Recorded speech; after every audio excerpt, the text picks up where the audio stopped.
अजित पवार यांच्या विमान अपघातावर जय पवार यांनी देखील आता शंका व्यक्त केली आहे। ब्लॅक बॉक्स सहजपणे नष्ट होऊ शकत नाही, आम्हाला सत्य जाणून घेण्याचा हक्क आहे, असं जय पवार म्हणाले।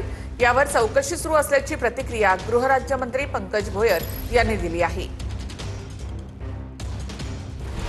विमान अपघातात ब्लॅक बॉक्स सहजपणे नष्ट होऊ शकत नाही, असं अजितदादांचे पुत्र जय पवार यांनी म्हटलं।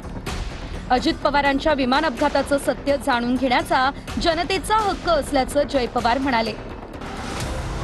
विमान अपघातात ब्लॅक बॉक्स सहजपणे नष्ट होऊ शकत नाही। महाराष्ट्रातील जनतेला आपल्या हृदयाला हादरवून टाकणाऱ्या दुर्घटनेचं संपूर्ण पारदर्शक आणि निर्विवाद सत्य जाणून घेण्याचा हक्क आहे। व्हीएसआरला तात्काळ उड्डाणं चालवण्यास बंदी घाला। व्हीएसआर कंपनीकडून विमानांच्या देखभालीत झालेल्या संभाव्य गंभीर गैरव्यवहाराबद्दल सखोल आणि निष्पक्ष चौकशी केलीच पाहिजे, असं जय पवार यांनी म्हटलं। अजित पवारांच्या विमान अपघातात ब्लॅक बॉक्सचं नुकसान झाल्याचं एएआयबीनं अधिकृतपणे सांगितलं होतं। एएआयबीच्या म्हणण्यानुसार विमानात 2 स्वतंत्र फ्लाइट रेकॉर्डर्स होते। डिजिटल फ्लाइट डेटा रेकॉर्डर आणि कॉकपिट व्हॉइस रेकॉर्डर विमानाला लागलेल्या आगीत भीषण आणि तीव्र उष्णतेत बराच वेळ राहिले होते।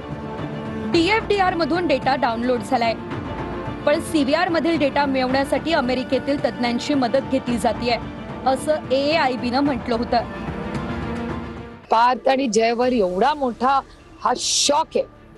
ही मुलं लहानच आहे तो, त्याच्यामुळे या सगळ्या प्रक्रियेतून काल जयनीही त्याच्या भावना काल आपल्या सगळ्यांबरोबर शेअर केल्या। भावनेतून ज्या ज्या मागण्या ह्या संदर्भात ह्या घटनेशी संबंधित झालेल्या आहेत त्याची ऑलरेडी चौकशी त्या ठिकाणी सुरू झाली आहे। बघा, रोहित असो किंवा काल मला वाटतं जयनी पण त्याच्यावर वक्तव्य केलेलं आहे। अनेक लोक आता आपल्या शंका त्याच्यावर आता व्यक्त करत आहेत। मला वाटतं ह्याच्यावर स्पष्टपणे एकच मत असावं, सगळ्यांचंच एक मत असावं की जे काही घडलं त्याच्यात चौकशी हे होणं गरजेचं आहे। वाद प्रतिवाद सुरू आहे। आता याच्यात सायंटिफिक कारण मला माहिती आहे, चौकशी अंती सत्य बाहेर येईल। या संदर्भामध्ये केंद्र सरकारची डीजीसीए चौकशी करताय आणि राज्यामध्ये आता गुप्तचर विभाग चौकशी करताय। मी इथं बसून त्याच्यावर काही मला वाटतं भाष्य करणं हे कधीच योग्य नसतं।